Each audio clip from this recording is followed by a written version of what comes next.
नमामि धन्वन्तरिमादिदेवम्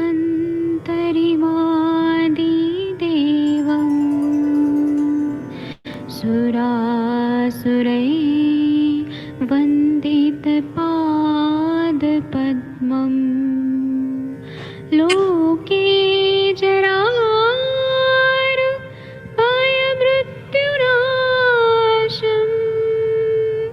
दातारमीशं विविधौषधीनां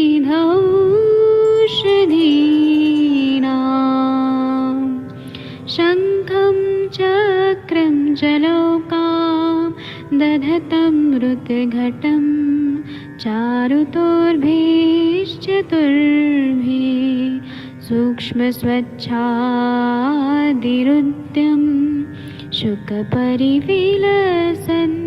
मौलिमं भोजनेत्रम् कालाम्बोदोज्ज्वलाङ्गं कटितटविलसत्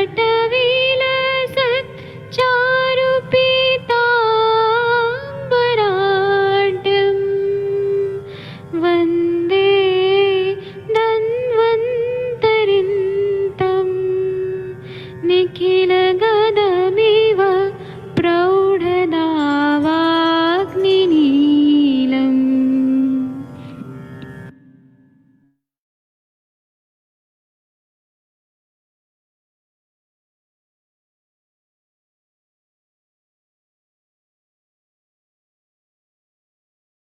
प्रणाम सभी लोगों को। मैं वैद्य अरविंद पाठक पुणे महाराष्ट्र से आप सभी लोगों का स्वागत करता हूं। सभी लोगों को कोटि कोटि प्रणाम करता हूं। आइए, आज हम लोग आयुर्वेद में कुछ कुछ चीजें ऐसी बताई गई हैं जो कोई और शास्त्र में नहीं बताई गई हैं। आयुर्वेद में सुप्रजा मतलब अच्छी संतान होने के लिए कुछ नियम बताए हैं, और हमारा जो चरक शारीरिक स्थान है उसमें तो बहुत डिटेल में बताया है। उसी को आधार मान के बहुत सारे यहाँ के महाराष्ट्र के वैद्य लोगों ने बहुत सारी किताबें लिखी है। उसी में से एक है चिकित्सा प्रभाकर नाम का ग्रंथ है, जो मराठी में है और कुछ कुछ संस्कृत में है। तो मैं चिकित्सा प्रभाकर से ही आप लोगों को एक बहुत ही महत्वपूर्ण विषय बताने वाला हूँ कि सुप्रजा जनन उपाय मतलब अच्छा संतान हो उसके लिए क्या क्या उपाय हमारे आयुर्वेद के आचार्य लोगों ने कहा है, और बहुत सारे प्रैक्टिशनर्स भी इसका यूज करते हैं। तो हमारे मतलब बहुत अच्छा रिजल्ट आता है, क्योंकि बहुत सारे लोगों को अनुवांशिक बीमारियां होती हैं, मतलब क्रोमोसोमल डिफेक्ट हुआ, जेनेटिक डिजीज हुआ, या फिर सुप्रजा अच्छा संतान होने के लिए क्या क्या और उपाय हैं वो सब हम लोग डिस्कस करने वाले हैं। आप सबके सब भारत के सर्वश्रेष्ठ चिकित्सक हैं, सभी लोगों को मैं प्रणाम करके ये शुरू करता हूँ। हम लोग को ऐसा हम लोग सोचते हैं कि हमारा जो आगे आने वाला जो संतान है वो निरोगी होना चाहिए, सशक्त होना चाहिए, सुंदर होना चाहिए, और उसमें कोई भी व्यंग नहीं होना चाहिए, मतलब तिल वगैरह नहीं होना चाहिए, और बुद्धि बहुत अच्छा होना चाहिए। उसी तरह से सुस्वभावी स्वभाव बहुत ही अच्छा होना चाहिए। अगर टेररिस्ट टाइप का अगर कोई बच्चा हो गया तो वो तो बात ही नहीं बनेगा, उसका तो कुछ अलग ही रहेगा। तो इसीलिए सुस्वभावी होना चाहिए, दीर्घायुषी होना चाहिए। ऐसा नहीं कि वह बच्चा 1 साल 2 साल रहा उसके बाद मर गया। तो दीर्घायुषी बच्चा रहना चाहिए, और कर्तव्यवान कर्तृत्ववान मतलब कोई भी काम करने का उसमें जज्बा रहना चाहिए, रिस्पॉन्सिबल बच्चा होना चाहिए। और इसके लिए ही गर्भ संस्कार हमारे आयुर्वेद में बताया गया है। और अभिमन्यु की कहानी आप लोग को मालूम है कि अर्जुन जब चक्रव्यूह का कहानी सुना रहे थे तो अभिमन्यु ने गर्भ में ही सीख लिया था। और ऐसे बहुत सारे और भी पुराणों में और अपने उपनिषद ग्रंथों में बहुत सारे ऐसे उदाहरण है कि गर्भ संस्कार पहले के जमाने में होता था, और सच में आज भी अगर इसका प्रयोग होता है तो बहुत अच्छा रिजल्ट आता है। आज का जमाना जो है वो मॉडर्न जमाना है। आज के जमाने में अज्ञान बहुत ज्यादा फैल गया है, और उसकी वजह से बहुत सारा मतलब बच्चे जो होते है ना, वो दुख में, कष्ट में, यातना में और आदि व्याधि युक्त रहते हैं। और आजकल कैसे है कि अपयश बहुत ज्यादा मिलता है, फ्रस्ट्रेशन, अपना काम में बहुत फ्रस्ट्रेशन मिलता है, निराशा मिलती है, कभी भी मृत्यु हो जाती है, अकाल मृत्यु हो जाती है, आपत्तियां बहुत ज्यादा आती है। इसकी वजह से क्या होता है कि जो माता है और पिता है वह लोग अपना बहुत स्ट्रेस में रहते हैं, और फिर लोगों को मालूम ही नहीं रहता है उस समय संतान मतलब कंसीव कर जाते हैं। तो उसकी वजह से वो माइंड का जो माता का, पिता का जो माइंड, खासकर माता का जो माइंड का स्ट्रेस है या क्रोध है या फिर डिप्रेशन है, विषाद है, वह सब बच्चे में भी आ जाता है। और पहले जो बोला जाता था कि सुख पूर्वक, मतलब हमेशा सुख, हम लोग बोलते हैं हिताहितम सुखम दुखम मतलब सुखायु और हितायु, ऐसा जो कल्पना हमारे ऋषि मुनि लोगों ने की है। तो आनंद पूर्वक रहना, निरोगी रहना, आयुष्य, दीर्घायुष्य रहना, शरीर का स्वास्थ्यता रहना, ताकतवर रहना, इसका जो पहले के जमाने में होता था वह आज भी हमें बार बार अपने लोगों में चर्चा करनी चाहिए और अपने पेशेंट लोगों को भी सिखाना चाहिए कि हमें प्रेगनेंसी के टाइम में या कंसीव होने के टाइम पे या इंटरकोर्स के टाइम पे या आफ्टर डिलीवरी, ड्यूरिंग लेबर, हर समय प्रसन्न रहना है। मतलब हम कोशिश तो कर सकते हैं। तो ऐसा ऐसा रिसर्च हुआ है कि अगर ना ये अगर निरोगी मतलब गर्भ संस्कार अच्छे से हुआ और निरोगी माता पिता है तो ये 500 साल तक जो बच्चे रहते हैं, फिर उनके ग्रैंडसन रहते हैं, उनके ग्रेट ग्रैंडसन रहते हैं, ग्रेट ग्रैंड डॉटर रहते हैं, ये मतलब 500 साल तक ये जो कुल परंपरा है वो एकदम स्वस्थ रहती है, कोई भी डिफॉर्मिटी नहीं आती है। और नहीं तो आजकल हम लोग देख रहे हैं ना कि बहुत सारे लोगों को कैंसर हो रहा है, डिमाइलिनेटिंग डिजीज हो रहा है, या फिर चश्मा लग रहा है, या फिर हड्डियां कमजोर हो रही हैं। तो ये सब का कुछ ना कुछ कारण यही है। और जो मैं बता रहा हूँ ये सब आप लोग को मालूम है, बस हम लोग डिस्कस कर रहे हैं वही सारी चीजें। दूसरा ये हम लोग ये देखते हैं कि गर्भ का जब गर्भ संभव के लिए जो योग्य गर्भाधान के लिए जो वस्तुएं रहती हैं, ऋतु क्षेत्राम बीजा नाम, उसके बारे में हमारे सुश्रुताचार्य जी ने बहुत विस्तार से बताया है। गर्भ वृद्धि कर भाव भी बहुत अच्छे से बताया है। और गर्भ के जब शरीर की रचना होती है, एम्ब्रोलॉजी, उस टाइम पे मन की और बुद्धि की स्थिति वह बहुत ही प्राकृतिक रूप से रहनी चाहिए। आत्मा का सात्विक प्रवृत्ति में उत्पत्ति और सात्विक प्रवृत्ति में प्रवेश, मतलब शरीर धारण करना, और उसके बाद में इच्छानुसार आकार होना, ये सब जो रहता है गर्भ संभव और गर्भ वृद्धि, इसका बुद्धि का बहुत ज्यादा महत्व रहता है। तो बुद्धि जो है वो सात्विक ही रहनी चाहिए, तभी बहुत अच्छा होता है। नहीं तो दूसरे प्राणी है, जो पशु है, पक्षी है, कीटक है, उनमें सात्विक बुद्धि नहीं रहती है, तो वो मनुष्य जन्म होता ही नहीं है, उनका राजसिक या तामसिक रहती है बुद्धि, तो उनका वैसी योनि मिलती है। आत्मा जब सात्विक प्रवृत्ति की होती है तभी मनुष्य योनि का में प्रवेशित होती है, और तभी वो बाद में वो रज और तम से हो जाती है, ठीक है। लेकिन आत्मा जब सात्विक रहती है तभी वो मनुष्य शरीर को धारण करती है, ऐसा हमारे ग्रंथों में बताया गया है। अब गर्भ का जो कलर होता है, मतलब बच्चा जो है वह उसका कलर जो रहता है, तो हमारे इसमें क्या बताया कि गौर वर्ण, फिर कृष्ण वर्ण, फिर शुक्ल वर्ण, पीत वर्ण, ऐसा अलग अलग, गौर श्याम वर्ण, ऐसे बहुत सारी चीज बताए हैं। तो अगर शरीर में माता और पिता के शरीर में तेज धातु अगर अच्छा है और उदक धातु बहुत अच्छा है, मतलब पानी बहुत अच्छा है, आप धातु, तो गर्भ को गौर वर्णता तैयार होता है। और अगर आकाश और उदक, आकाश और आप महाभूत ज्यादा होता है तो गौर श्याम वर्ण होता है। पृथ्वी धातु अगर रहता है बहुत ज्यादा, शरीर में पार्थिवता बहुत ज्यादा रहती है, तो गर्भ को कृष्ण श्याम रंग उत्पन्न होता है, मतलब वो इंसान थोड़ा कृष्ण काला सांवला टाइप हो जाता है। उसी तरह से गर्भिणी अगर माता खुद ही अगर शुक्ल चीजें, पीली चीजें और ऐसे अन्न खा रहे हैं जैसे कि दूध है और मतलब प्रोटीन वाला अच्छा अच्छा सात्विक चीजें खा रही है, खीर वगैरह खा रही है, घी का सेवन कर रही है, तो उनका जो संतान होगा वो गौर वर्ण का होगा। यह आप लोगों को भी मालूम है। अगर माता निकृष्ट खाना खा रही है, अच्छा खाना नहीं खा रही है, तो बच्चा जो होगा वो कैसे होगा, काला होगा या फिर एनीमिक होगा, भेक वर्णीय होगा, ऐसा हम लोग को मालूम है। दूसरा क्या है कि गर्भाधान जब हो जाता है तो हमारे ग्रंथों में क्या बताया है कि मतलब अच्छा बच्चा होने के लिए स्त्री को अपने पति को हमेशा देखना चाहिए सुबह सुबह उठ के, और पति को देख के फिर अपना मिरर में अपना चेहरा देखना चाहिए। तो जो संतान होगी वो एकदम पति के अनुरूप ही होगी, ऐसा हमारे ग्रंथों में बताया गया है। उसी तरह से बहुत सारे बच्चे जो रहते हैं वह जन्म से अंधे होते हैं। तो उसका कारण क्या होता है कि अगर तेज धातु जो है बहुत ज्यादा विकृत हो गया। अब तेज धातु विकृत होने का कारण होता है कि पित्तवर्धक आहार विहार का सेवन बहुत ज्यादा किया, मिर्च मसाला बहुत ज्यादा खाया, या फिर सूर्य को देखा, धूप में बहुत ज्यादा घूम रहे हैं। तेज धातु विकृत होने की वजह से या फिर पूर्व जन्मित कोई पूर्व जन्म अर्जित कुछ दुष्कर्म करने की वजह से जो दृष्टि है वो एकदम मतलब नष्ट हो जाती है, और बच्चा जो है वो से अंधा होता है, ब्लाइंड पैदा होता है। उसकी आंखों का जो ग्रोथ होना चाहिए वो होता ही नहीं है। ठीक है, अगर पूर्व जन्म का है तो वो तो हमारे कंट्रोल में नहीं है, लेकिन माता को हमें हमेशा बोलना चाहिए कि चौथे महीने में जब अपना जो सेंस ऑर्गन्स तैयार होने का टाइम होता है, उस टाइम पे उष्ण और मतलब पित्त को बढ़ाने वाली चीजों का सेवन न करें, ऐसा हम लोग उनको बोल सकते हैं।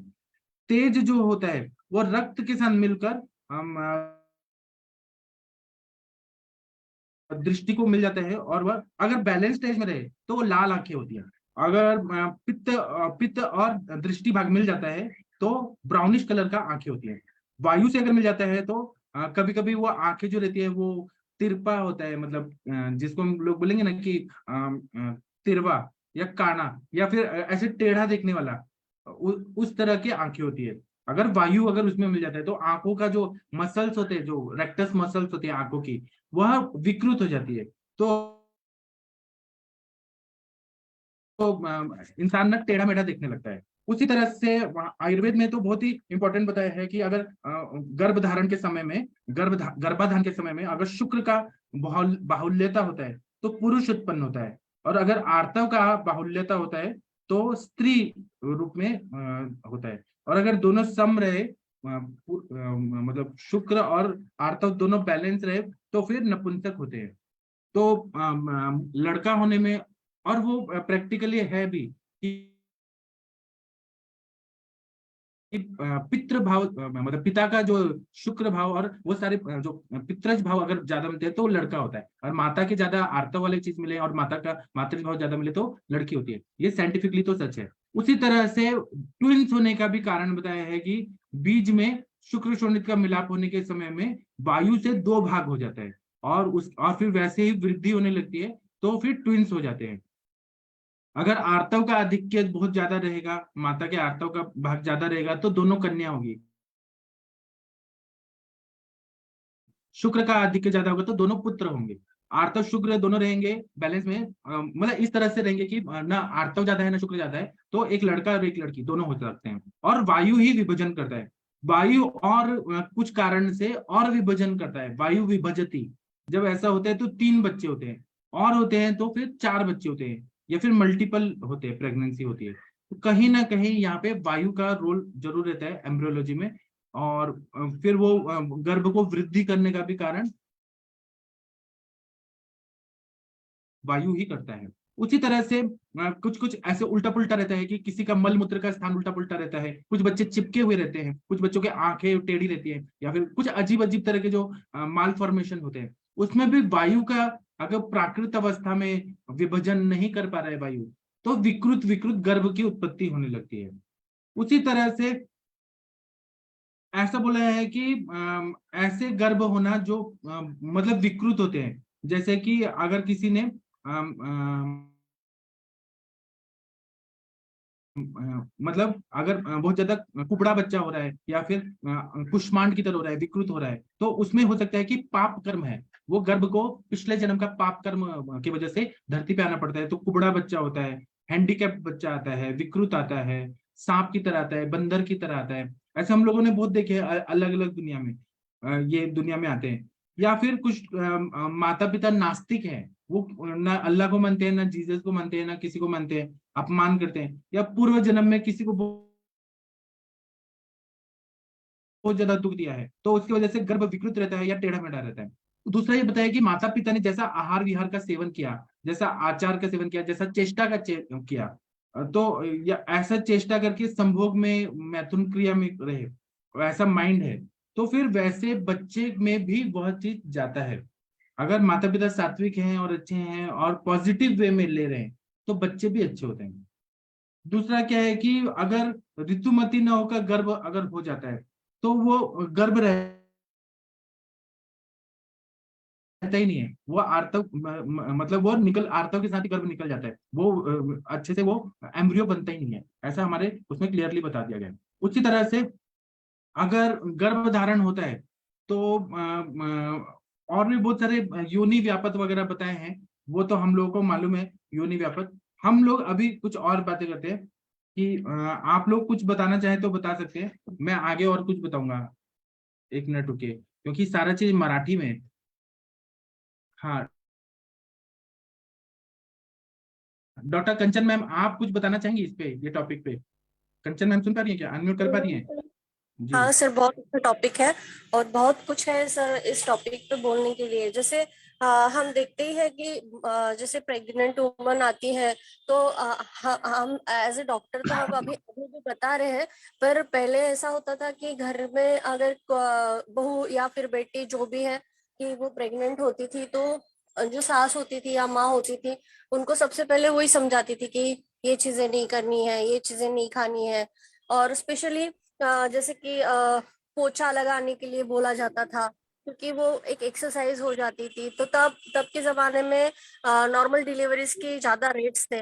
अभी आजकल जैसे कि झाड़ू भी ऊपर से लग रहा है इन लोगों को, मतलब जो नई पीढ़ी अभी है या फिर हम लोग जिस जमाने में रह रहे हैं उनमें हमने बहुत सारे अभी तो सीजर मोस्ट ऑफ, मतलब कि 100 पेशेंट अगर ले रहे हैं हम तो 90 लोग तो सीजर वाले ही मिल जाते हैं।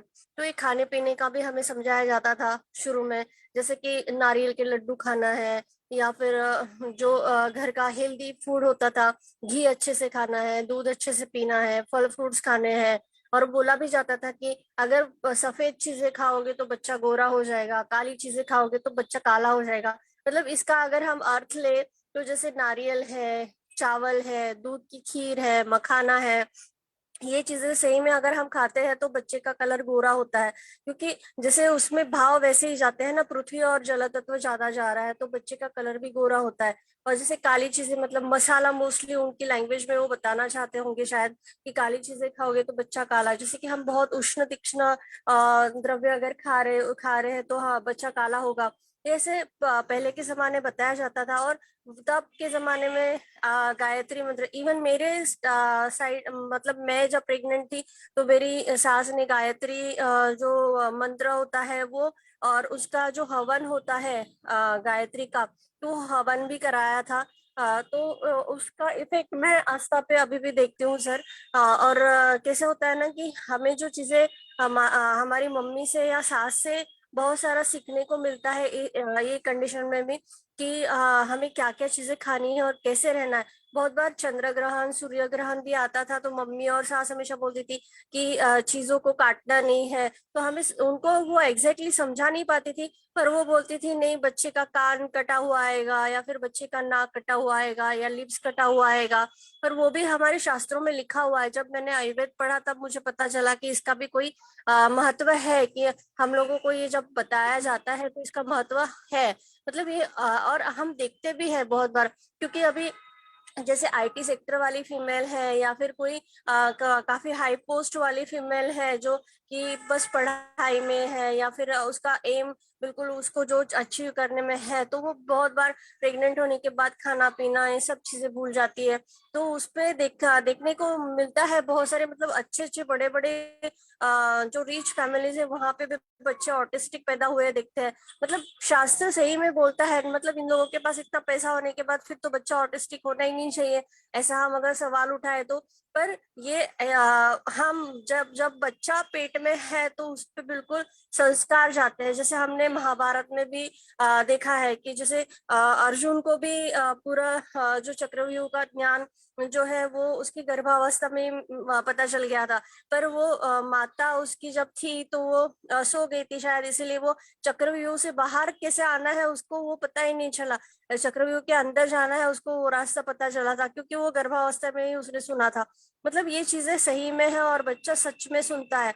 मतलब हमारे शास्त्र में नाभि मर्म को भी इसी की वजह से इतना महत्व दिया गया है कि बच्चा जैसे माँ के साथ नाभि से ही और उसकी नाभि से ही वो जुड़ा होता है। तो यहाँ पे मतलब बहुत ही ब्यूटीफुल शास्त्र है सर। और जितना पढ़ो उतना कम लगता है, और आप इतने अच्छे से बताते हो तो बहुत इंटरेस्ट आ जाता है सर। जी सर, थैंक यू सर। हाँ, इस पर अंजना मैम भी बोलेंगी, लेकिन मुझे एक बात कहना है कि जो आरएसएस का है ना सब, तो आरएसएस ने एक चीज के जो एक ब्रांच है, तो उन्होंने गर्भ संस्कार गर्भाधान इस पे प्रोजेक्ट रखा है, जो अंजना मैम को भी मालूम होगा, जो बहुत बड़े बड़े इंस्टीट्यूट में अभी हो रहा है गर्भ कि कैसे कैसे क्या क्या करना चाहिए। आप लोगों को कुछ बोलना है इस बारे में तो बोलिए। मेरी आवाज आ रही है? हाँ, तकदीर जी आप कुछ बोलना चाहते हैं सर? हाँ नमस्ते सर। हाँ नमस्ते सर, बताइए। हाँ सर, मेरे दादाजी ने सर इस पर बहुत काम किया था। तो जी उनके नोट्स हैं, उनमें सर उन्होंने सबसे पहले तो लिखा है कि जब लेडीज प्रेग्नेंट होती है तो उनको अपनी नाभि के अंदर अलग अलग मेडिसिन के तेल लगाने चाहिए। अश्वगंधा तेल हो गया, श्वेत मुसली का तेल हो गया, ब्रह्मी का तेल हो गया, शंख पुष्पी का तेल हो गया। ये बच्चे के दिमाग बॉडी के अंदर बहुत ज्यादा अच्छा इफेक्ट दिखाते हैं। और आप जो कह रहे थे कि खाना खाने से रंग का चेंज आता है, तो मेरे दादाजी ने लिखा है कि अगर हम काले रंग की चीजें ज्यादा खाते हैं प्रेगनेंसी के वक्त, और जो सड़ी होती है हल्की सी वो खाते हैं, तो बच्चे का रंग कालापन में आता, बच्चा काले रंग का होता है। और उन्होंने ये भी लिखा था कि अगर बेबी हम दिन में कंसीव करते हैं, हस्बैंड और वाइफ, वो बच्चा जो होता है वो बहुत ही बुरा बच्चा पैदा होता है आपके। वो कहते हैं कि आपके खानदान का नाम मिट्टी में मिला देगा, उन्होंने ऐसा लिखा हुआ है दादाजी ने। जी, सही बताया आपने सर, बहुत अच्छा बताया। दूसरा ये जो बताया है ना कि गर्भ जब रहता है तो वातवर्धक चीजें अगर बहुत ज्यादा है, और देखने को भी मिलता है, आप लोग देखते होंगे अभी केसेस मिलते हैं कि अगर गर्भिणी स्त्री ने वातवर्धक बहुत ज्यादा रात्रि जागरण किया, मोबाइल में खेल रही है बहुत ज्यादा, मोबाइल गेम खेल रही है, उसी तरह से वह वेगो का धारण कर रही है, तो बच्चा जो होता है वो कैसा होता है, ऑटिस्टिक होता है, डाउन सिंड्रोम, मेंटली बहुत ज्यादा वीक रहता है वो, और हाइट में भी कम रहता है, उसी तरह से बुद्धि में भी वो माइलस्टोन, डिलेड माइलस्टोन ऐसा रहता है। पित्त कारक जो आहार विहार का सेवन ज्यादा होते हैं तो बच्चों को टकलापना आता है, मतलब बाल जल्दी झड़ जाते हैं। उसी तरह से मतलब वो बच्चे जो रहते हैं वो हमेशा बीमार रहते हैं, पित्त की बीमारियां, स्किन का प्रॉब्लम ये बहुत ज्यादा रहता है, या फिर लीवर बीमारियां बहुत ज्यादा रहती है। इसी तरह से कफ कारक पदार्थों का सेवन अगर बहुत ज्यादा करते हैं तो उसकी वजह से क्या होता है, वो बच्चा जो रहेगा वो मतलब हाइट में कम और स्थूल, ऐसा हेल्दी बच्चा होगा। उसी तरह से जैसे स्प्राउटेड चीजें खाए, पकोड़े वगैरह ज्यादा खाए, चाय बहुत ज्यादा पिए, और फिर शीघ्र अति प्रमाण में खाए, या फिर बहुत ज्यादा उष्ण और पित्तकर सब्जियों का सेवन करे, बहुत ज्यादा तीखा चीजें खाएं, खट्टी चीजें बहुत ज्यादा सेवन करें, और सात्विक चीजें बिल्कुल ना खाएं, अल्कोहल पिए, तो जो गर्भ है उसको बहुत सारी बीमारियां होती हैं। तो आप लोगों ने ऐसे केस टेकिंग करते हुए देखा है क्या? आप लोगों को ऐसा कुछ अनुभव है तो कृपया बताइए। अंजना मैम, वर्षा मैम कुछ बोलना चाहती हैं क्या आप? ये बहुत वास्ट टॉपिक है असली में, कुछ बोलना चाहते हैं तो बोल सकते हैं। Good evening sir. Jasveer Kaur ma'am. हाँ जी मैम, हाँ बताइए। जी सर। सर मेरे पास एक लड़की आई थी, तो सर 1.5 साल की बेटी थी उसके पास। और उसके सर मतलब मेरे लिए तो कॉन्स्टिपेशन के लिए आई थी कि शुरू से बच्चे को कॉन्स्टिपेशन रहती है, लेकिन जब मैंने देखा ना तो बच्ची मेंटली थोड़ी मतलब दिखती थी कि भी हाँ भी इसका मेंटल दिमाग है ना कि पूरा सही से काम नहीं करता। तो वो मैंने उसको डायग्नोस किया। कि आप डाइट में क्या लेते थे, है ना। तो मैं उसकी डाइट सब कुछ सही था, लेकिन वो ना फोन इतना ज्यादा यूज करती थी, कहती मेरे पास कोई काम होता नहीं था, वो सारा दिन मैं फोन यूज करती थी। तो रियल में ये दिमाग पे बच्चे के बहुत असर पड़ता है, मैंने देखा है उसको। ये आपकी बात बहुत सही है अभी। हाँ, ये अगर लेडीज ऐसे करती हैं प्रेगनेंसी में, तो बच्चे मेंटली रूप से पूरी तरह प्रिपेयर नहीं होते, तो वीक रह जाते हैं। जी। और आप हमारे पुणे में आके देखिए, यहाँ पे बड़े बड़े जो इंस्टीट्यूट है ना, वहाँ पे जो बच्चे हैं ना, वो सिगरेट और शराब और ड्रग्स ये सब लेती हैं। वो तो उनका शरीर कितना विकृत हो जाता है, फिर वो एबॉर्शंस ये सब होता है, तो बाद में जो बच्चे होते हैं वो कितना विकृत होते हैं। जी जी, सही बात है सर। हमारे यहाँ तो सर ज्यादा तो फोन का ही चलन है, ऐसे सिगरेट वगैरह तो नहीं लेती लड़कियां। मैं आपको वीडियो बना के चुपके से दिखाऊंगा कि कितना लड़कियां सिगरेट पीती हैं। अच्छा सर।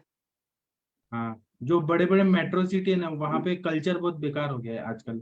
जी, ये तो है सर। वही सर, हाँ। वेस्टर्न कंट्री को देख देख के ना सारा बिगड़ रहा है इंडिया भी।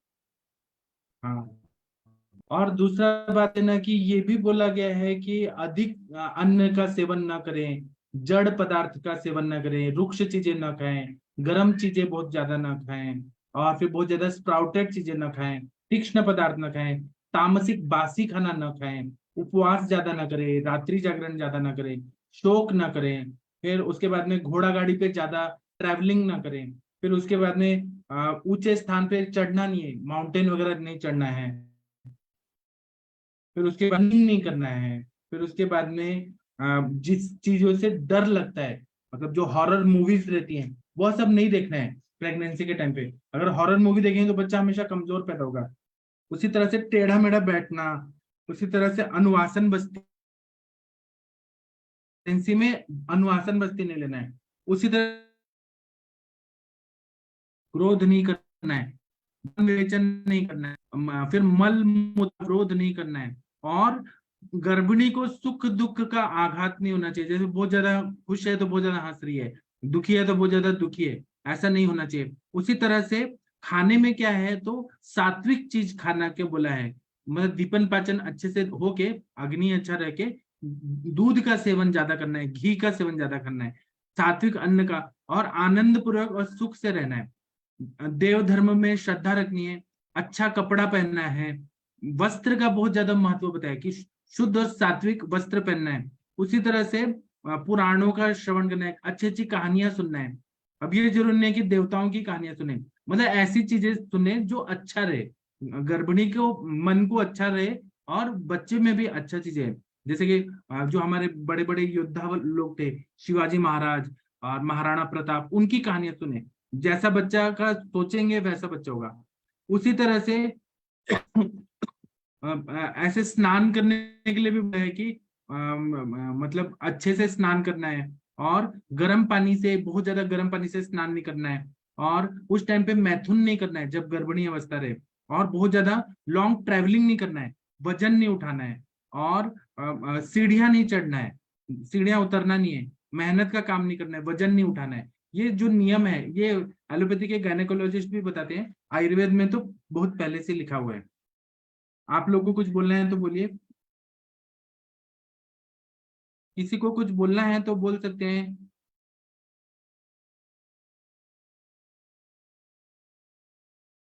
किसी को कुछ बोलना है तो बोल सकते हैं। और ऐसा बोला है कि पंचमे मनः षष्ठे बुद्धि जाता है। मन तो आत्मा के साथ आता ही है, लेकिन 5वें महीने में बुद्धि उत्पन्न हो जाती है, मतलब बुद्धि जागृत हो जाती है बच्चे की। और स्नायु, सिरा, बाल, केश जो होते हैं, रंग, नाखून और त्वचा स्पष्ट होने लगते हैं। 7वें महीने में हस्तपाद और पूरे बॉडी के पार्ट्स और नासिका, अंगुली, लोम ये परिपूर्ण होने लगते हैं। 8वें महीने में तो दौरहद अवस्था होती है, जो उस टाइम पे तेज जो रहता है, वो इधर से उधर माता में कभी आता है, कभी बच्चे में आता है। तो उस टाइम पे बहुत ज्यादा ध्यान रखना पड़ता है। अगर 8वें महीने में डिलीवरी हो जाए तो वो बहुत ज्यादा बच्चे को ध्यान से करना पड़ता है, क्योंकि वो स्थिर नहीं होता है उस टाइम पे, तो गर्भ का नाश हो सकता है या माँ को नाश कर सकता है। फिर इन्होंने कुछ कुछ और मतलब बताया है कि चौथे महीने में ये स्ट्रेच मार्क्स बहुत आने लगते हैं स्तनों पे और पेट में, क्योंकि जैसे एब्डोमिनल गर्थ बढ़ता है तो उस टाइम पे क्या करना है कि बेर का पानी या बेर के छाल का काढ़ा करके या सूखा बेर का फल होता है का काढ़ा करके और उसमें मिश्री डाल के या चीनी डाल के और वह पीना है, तो इससे कभी भी स्ट्रेच मार्क्स नहीं आते हैं। उसी तरह से मिश्री लेना है, खजूर लेना है, छोटा पिसा हुआ बादाम लेना है, इसको मक्खन के साथ मिक्स करके खाना है, तो ये बच्चे का वृद्धि भी करता है और बॉडी में ये जो स्ट्रेच मार्क्स हैं वो नहीं आता है। इसी तरह से अपने जो थाई रीजन में तनों पे और पेट पे चंदन और उशीर का जो उबटन है वह लगाना है, तो उसे स्ट्रेच मार्क्स नहीं आते हैं। अगर खुजली आ रही है स्ट्रेच मार्क्स के लिए वजह से, तो क्या करना है कि खुजली को ठीक करने के लिए सरसों का तेल और ये जो रहता है नीम का या फिर खुजली दूर करने वाले जो भी कंडुकने गण के द्रव्य हैं उनको सरसों के तेल में मिक्स करके पूरे बॉडी में लगाना है। या परवल का पत्ता का तुलसी इन करके चटनी की तरह ऐसे कल्क बना के और सरसों तेल डाल के मर्दन करना है, उपटन लगा के मर्दन करना है, तो इससे खुजली वगैरह नहीं आती है। या दारू हल्दी और यष्टि मधु का काढ़ा करके और पूरे बॉडी में उस पानी से स्नान करना है, ऐसा ग्रंथों में बोला है। दारू हल्दी और यष्टि मधु खुजली नहीं आती है और गर्भावस्था में वो बहुत अच्छा रहता है स्किन के लिए। 8वें महीने में जब बोला है वो स्थिर नहीं रहता है। मैं इसका आप लोगों को पीडीएफ दूंगा, ये चिकित्सा प्रभाकर नाम का ग्रंथ है, मराठी में, बहुत अच्छा है। इसमें बोला है 8वें महीने में गर्भिणी को दूध से बनाया हुआ जो दूध और चावल इससे बनाया हुआ जो खीर है वह खाने और थोड़ा सा घी डाल के वो खाने के लिए दे, क्योंकि ओज को और हमें अच्छा बनाना है। मधुर पदार्थ वाला घी का मधुर द्रव्यों से जैसे शतावरी घृत जो मधुर रसात्मक है 8वें महीने में कुछ के अनुवासन बस्ती मात्रा में दे सकते हैं। उसी तरह से जो मल संचित हुआ है तो उसके लिए बच्चे के पेट में जो मल संचित हुआ है वह ठीक होने के लिए क्या करना है कि जो सूखा हुआ मूली है या खट्टा बेर है इसका काढ़ा करके और सौंफ का कल्प या फिर तेल और घी या मूंगफली ये सब एकत्रित करके बस्ती देना है। जब माता को देते हैं बस्ती तो उसका इफेक्ट बच्चे पे आता है, क्योंकि नाभि नाल से वो पूरी तरह से प्लासेंटा के थ्रू बच्चे के उसमें भी जाता है, तो वो मल की शुद्धि होती रहती है, माता से बच्चे का भी पूरा क्लींजिंग होने लगता है। मैं फिर से बताता हूँ, सूखा हुआ मूली, खट्टा बेर का काढ़ा और सौंफ का कल्प, तेल, घी और मूंगफली एकत्रित करके और माता को बस्ती देना है 8वें महीने में, मात्रा बस्ती के हिसाब से थोड़ा ही देना है, तो बच्चे की नाभि नाल बच्चे का भी क्लीन करता है, क्योंकि बच्चा तो ऐसे पॉटी कर नहीं सकता है, वो नाभि नाल से शुद्धि होती रहती है। इसी तरह से बला और सफेद फूल वाला जो बला है वो अति बला लेना है, सौंफ लेना है, दही लेना है, चावल का मंड लेना है और मदन फल, मधु, दूध, इससे मिश्रित नीरू बस्ती देना है 8वें महीने में, वो भी कम मात्रा में, बहुत कम मात्रा में नीरू बस्ती देना है। जिससे क्या होता है कि माता के शरीर का मल पूरे मल की शुद्धि हो जाती है, वायु को अनुलोम गति प्राप्त होती है। वायु की अनुलोम गति होने की वजह से प्रस्तुत मतलब जो ये होता है डिलीवरी वो भी नॉर्मल होती है 9वें महीने में, इसलिए वायु का अनुलोमन होना बहुत जरूरी है। तो इसके पीछे भी कितना अच्छा साइंस है कि माता को बस्ती देने के लिए बोला है, वो भी ध्यान पूर्वक देना है, ऐसा नहीं देना है कि बहुत ज्यादा मात्रा में बस्ती दे रहे हैं कि गर्भ व्यापत हो जाएगा। पर अंजना मैम कुछ बताएंगे क्या? क्योंकि क्या होता है मेकोनियम स्टेन जो रहता है एमनियोटिक फ्लूइड वो अगर लेते हैं तो मेनिंजाइटिस हो जाता है, फिर सेरेब्रल पाल्सी होता है, बहुत बड़ी बड़ी बीमारियां होती हैं। तो वो मतलब बच्चा पॉटी नहीं करना चाहिए एमनियोटिक फ्लूइड में, तो नहीं अगर करेगा तो फिर उसको बहुत सारी बीमारियां होती हैं। तो हमारे ग्रंथों में कितना बढ़िया बढ़िया चीज बताया है। किसी को कुछ बताना है तो बता सकते हैं, नहीं तो मैं आगे और बताता हूँ। कोई बोलना चाहते हैं? अखिलेश तिवारी जी आप कुछ बताना चाहते हैं क्या? जी सर, प्रणाम सर। सर ये तो हमने देखा है अपने परिवार में ही, मेरे छोटा भाई है, उसका पूरा मेडिसिन मैंने आयुर्वेदिक ही चलाया था, एक सिंगल ड्रग्स भी नहीं होगा जो एलोपैथ का चला था। इवन कि कैल्शियम सप्लीमेंट या प्रोटीन का जो भी सप्लीमेंट देते हैं, एक भी नहीं। एक्चुअली बाहर वाले को अगर हम लोग करते हैं ना, तो वो लोग सेटिस्फाइड नहीं होते हैं। इससे क्या होगा, चूंकि आज का ट्रेडिशन बना हुआ है कि कैल्शियम सप्लीमेंट लेना है। ये तो सही बात है कि जरूरत एक नॉर्मल जो महिला है उसको प्रेगनेंसी में बहुत ज्यादा होता है, तो उसकी पूर्ति होनी चाहिए। लेकिन हमारे यहाँ पर इतना सुंदर सा वर्णन किया गया है, और हम बता रहे हैं कि उसको एक भी कोई भी सिंगल ड्रग नहीं दिए थे। एलोपैथ में आयुर्वेद का ही पूरा चलाए थे। हमारे शास्त्रों को जैसा बोला गया है, शुरू में उसको लघु मालिनी वसंत दिए 3 महीना, फिर बाद में मधु मालिनी, उसके बाद फिर स्वर्ण मालिनी पे ही शिफ्ट किए। और अंजना मैम जो बताती है वो एकदम अभ्रकवत शास्त्र कुटी प्रवाल पिष्टि मोती पिष्टि ये सब मिला करके बहुत हेल्दी बच्चा 4 kg से ऊपर का हुआ, कोई भी इशू नहीं। और जब भी चेक कराती थी तो HB वगैरह नॉर्मल था। सुबह शाम बोलते थे कि ये जो है दुर्गा पाठ करना है, ये सब चीज कर रही थी।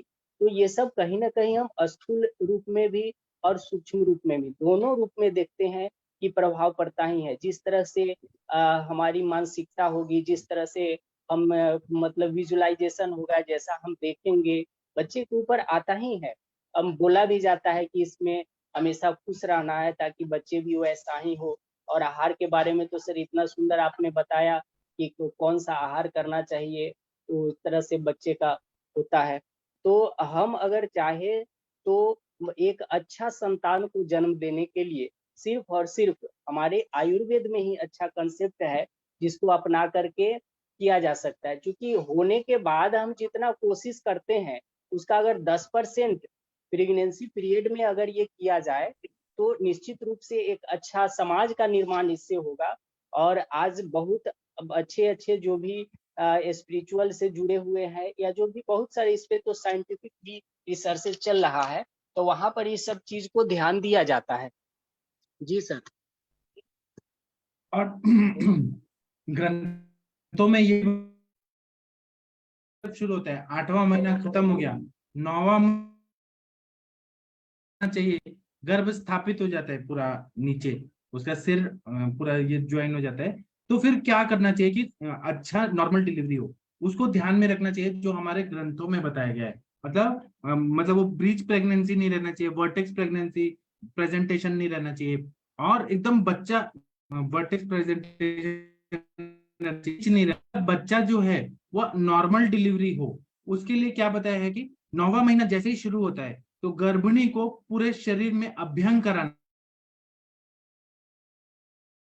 वायु का शमन हो जाता है, वायु अनुलोमित हो जाता है। खाने में मक्खन का सेवन कराना चाहिए, घी का सेवन, दूध का सेवन कराना चाहिए, और स्निग्ध अन्न का सेवन कराना चाहिए। अगर नॉन वेजिटेरियन अगर स्त्री हैं तो मास्टरस से सिद्ध किया हुआ चावल वो अगर खाएं तो बहुत अच्छा फायदा हो जाता है। और दूसरा क्या है कि अनुवासन बस्ती का प्रयोग कर सकते हैं। अनुवासन बस्ती अगर आपको आता है तो दीजिए, नहीं तो वहां पे योनि प्रदेश में, योनि नहीं, गुद प्रदेश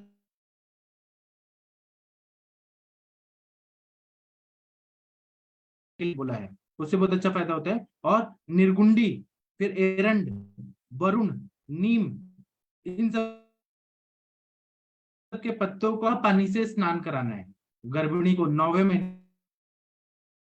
और पूरे बॉडी में तेल पहले लगा लें, निर्गुंडी सिद्ध तेल, ऐसे सब कर।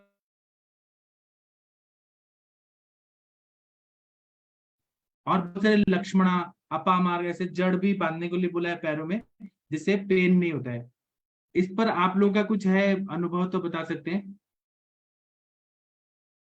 इस पे अंजना मैम कुछ बोलना चाहेंगी? हाँ सर बोलिए, ये अखिलेश तिवारी जी। स्ट्रेस मार्क जो होता है उसके लिए भी हमें यूज करा है कि चंदन वाला लक्षादी तेल का एप्लीकेशन सुबह शाम करवाते थे। और उस पे भींगा हुआ कपड़ा, मतलब कपड़ा को थोड़ा सा गर्म पानी में डुबो करके निचोड़ करके वहां एप्लीकेशन करने के लिए, तो जो लोअर एब्डोमेन रीजन होता है, पेल्विक रीजन, वहां पे फ्लेक्सिबिलिटी बनी हुई रहती है। और स्ट्रेस मार्क जो आता है वो एक्चुअली अगर रुकता वहां पे ज्यादा है, तो चंदन वाला लक्षादी तेल हमने यूज करवाया है। और देखे कि शुरू में जैसे ही स्ट्रेस मार्क शुरू होता है, अगर यूज करता है तो उसमें बिल्कुल नहीं होता है, नॉर्मल आ जाता है। अब होने के बाद तो बहुत दिक्कत होती है, जाती नहीं है जल्दी, लेकिन अगर शुरू में ही इस चीज का ध्यान दिया जाए तो बिल्कुल स्ट्रेस मार्क नहीं होता है। और सर नॉर्मल डिलीवरी के लिए जो बोला जाता है कि 8वें महीने कंप्लीट हो जाता है, उसके बाद पिचू का धारण करने के लिए 8वें महीने कंप्लीट होने के बाद फिर बस्ती का भी अगर हम अनुवासन बस्ती वगैरह दे रहे हैं तो 8 मंथ कंप्लीट होने के बाद ही देना चाहिए। सर ऐसा ही है ना? हमने तो कभी पेशेंट को बोला हाँ नहीं है बराबर। क्योंकि डर लगता है कि बस्ती वगैरह का, लेकिन हाँ शास्त्रों में तो बोला गया है कि 8 मात्रा मंथ बस्ती, कंप्लीट। मात्रा जी बस्ती जी बोला है जी। 8वां महीना या 9वां महीना में मात्रा बस्ती ज्यादा दिन नहीं देना है, थोड़े दिन देना है। जी जी, सप्ताह 1 वीक में एक बार देने के लिए बोला गया है। पिचू भी योनि हाँ पिचू भी धारण करने के लिए बोला गया है। उसमें करने से फ्लेक्सिबिलिटी बनी हाँ रहती है और नॉर्मल डिलीवरी होने की पॉसिबिलिटी ज्यादा होती है। जी सर। जी। और दूसरा क्या है ना कि अगर गर्भ स्थान दुख रहा है, मतलब पूरा योनि भाग दुख रहा है या सर्विक्स का भाग या गर्भाशय दुख रहा है प्रेगनेंसी के टाइम में, तो क्या बोला है, कितना बढ़िया है। इसमें पेन किलर या मसल रिलैक्सेंट नहीं बोले, इसमें बोला है कि गाय का दूध 1 पाव, आधा पाव पानी लेना है, उसके बाद में किशमिश 5 किशमिश लेना है, फिर उसके बाद में बादाम का जो पिसा हुआ पीस के लेना है, शुंठी थोड़ा सा, इन सबको कूट के और काढ़ा बनाना है शीर पाक टाइप, और बनाने के बाद ये पीना है।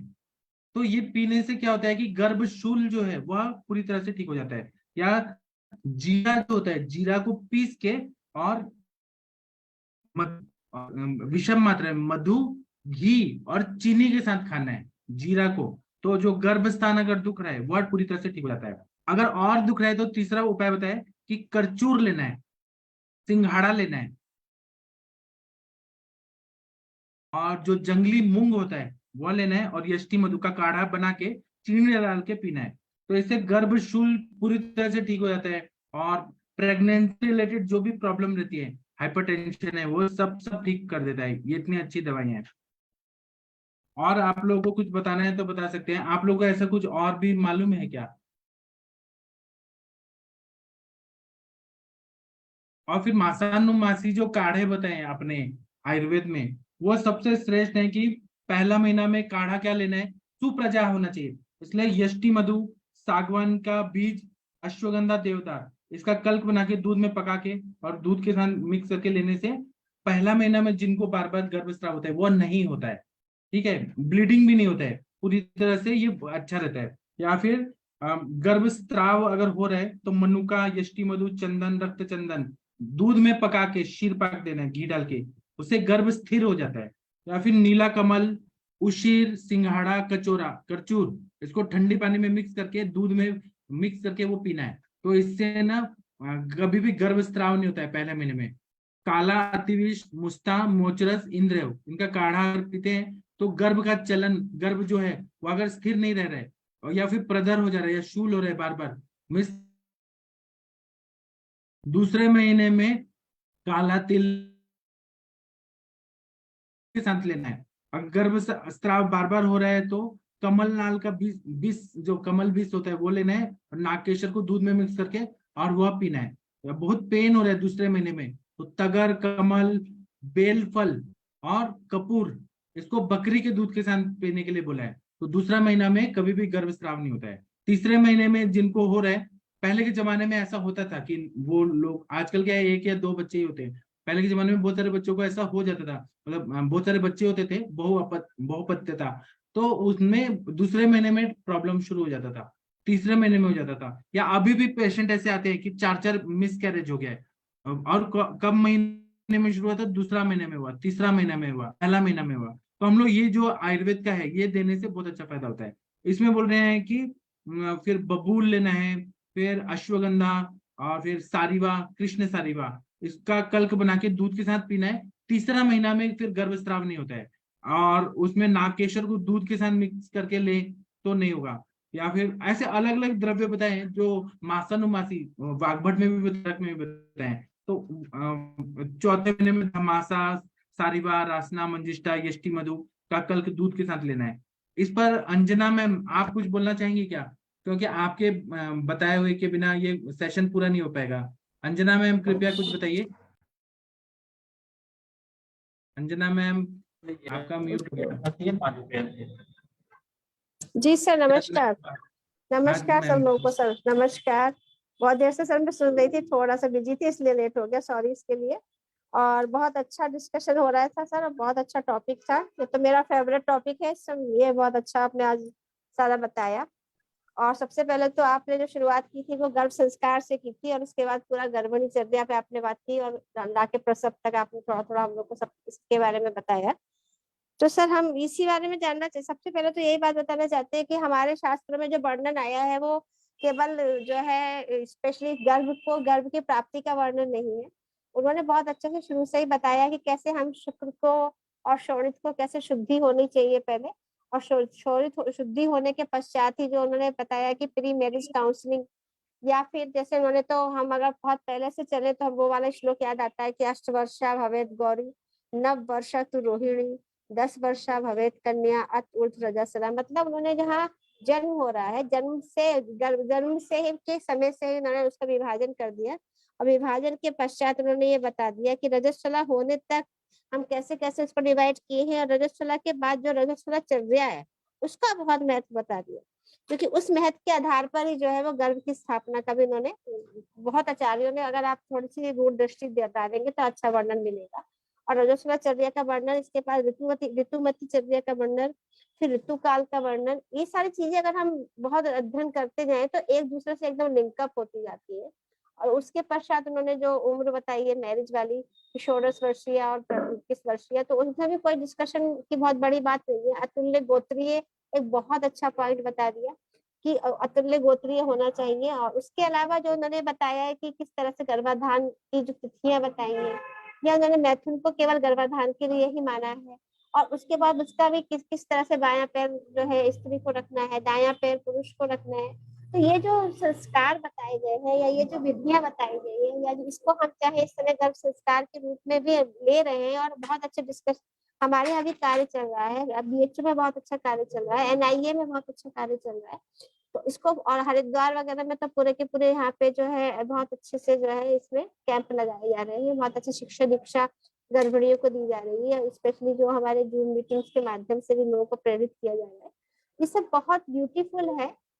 लेकिन यहाँ मैं एक बात और ऐड करना चाहती हूँ कि जैसे भी हमारे यहाँ गर्भिणी की बात की जाती है, तो हमारे अष्टांग हृदयकार ने बहुत अच्छी बात बताई है, और वो बहुत 3 मेथड जो बताया, 3 जो हमारे कहना चाहिए कि उन्होंने वो बताया, एम्स एम क्या है हमारा, तो अनुघाताय, परिपूर्णताय और सुख प्रसवाय। तो जो आपने आज बताया पूरा हमारा, जो इतना सुंदर लेक्चर आपने दिया, इतना सुंदर आपने उसको कहना चाहिए हर पॉइंट पे डिस्कस किया, तो उसमें सबसे बड़ी बात यही आ निकल के आती है कि जो भी गर्भ हम तैयार कर रहे हैं, या जो गर्भ तैयार हो रहा है, या जो शुक्र और शोणित जो है वो गर्भ की तैयारी कर रहा है, जिसमें आत्मा जीवात्मा का भी संयोग होना है, वहाँ अनुघाता है। सबसे फर्स्ट नंबर पर उन्होंने यही बताया, किसी भी तरह का कोई आघात नहीं होना है, किसी भी तरह का कोई उसको इंजरी नहीं होना है, चाहे वो मानसिक रूप से हो, चाहे वो शारीरिक रूप से हो, ये किसी भी तरह का जो है किसी भी का वो नहीं होना है। दूसरी बात जो है सुख, उन्होंने बोला परिपूर्णता है। जैसे अभी आपने बताया कि अगर गर्भिणी परिचर्या का पालन पूरी तरह से नहीं होगा तो कहीं ना कहीं गर्भिणी की जो परिचर्या है, या जो गर्भ का गेस्टेशनल एज है, या गर्भावस्था है, वो ब्रेकअप हो सकती है। तो वो परिपूर्णताएं भी उन्होंने एक सैद्धांतिक रूप से लिया कि अनुघाताएं के साथ साथ वो परिपूर्णताएं, मतलब जो उसकी एक आयु है, जो गर्भस्थ की एक आयु है, जो प्रसव की जो समय है, उससे पहले गर्भ जब तक आयु पूर्ण नहीं करता है, जब तक उसका काल नहीं आता है, जब तक परिणाम नहीं होता है, जब तक नाड़ी विभन मुक्ति नहीं होती है, जब तक उसको वैराग्य नहीं होता है, तब तक उसको जो है वो प्रसव नहीं होना चाहिए।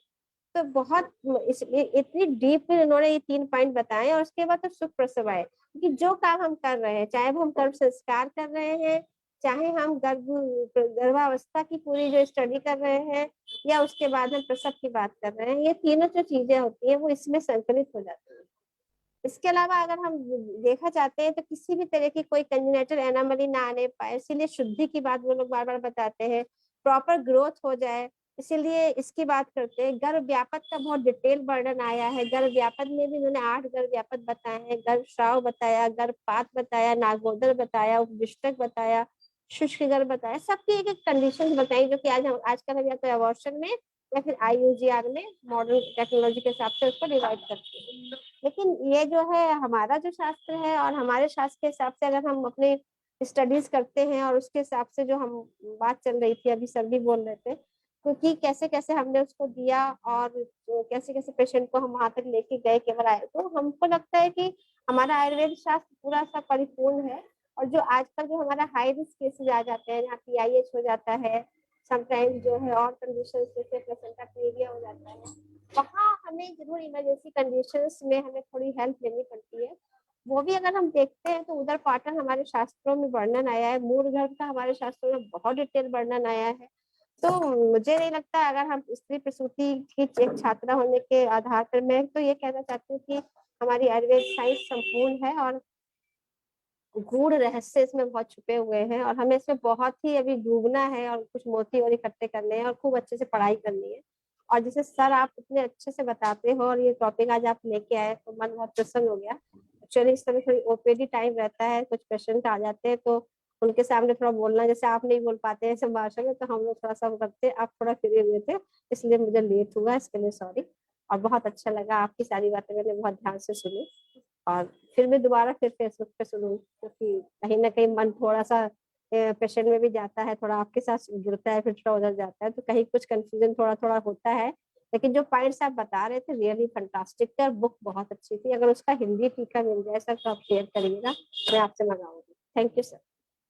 मैं इसका अभी PDF भेज देता हूँ और हिंदी वाला भी भेज दूंगा। हाँ जी, जी मैं भेज सर, दूंगा। जी थैंक यू सर। जी सर। Thank you. ठीक है, और कोई कुछ बोलना चाहते हैं तो बोलिए, नहीं तो हम सेशन बंद करते हैं। कोई कुछ बोलना चाहते हैं तो हम सेशन बंद करते हैं। मैं इसका PDF आप लोगों को शेयर कर देता हूँ। ठीक है, फिर हम 8:15 पे मिलेंगे। थैंक यू, प्रणाम सभी लोगों को, प्रणाम सभी लोगों को।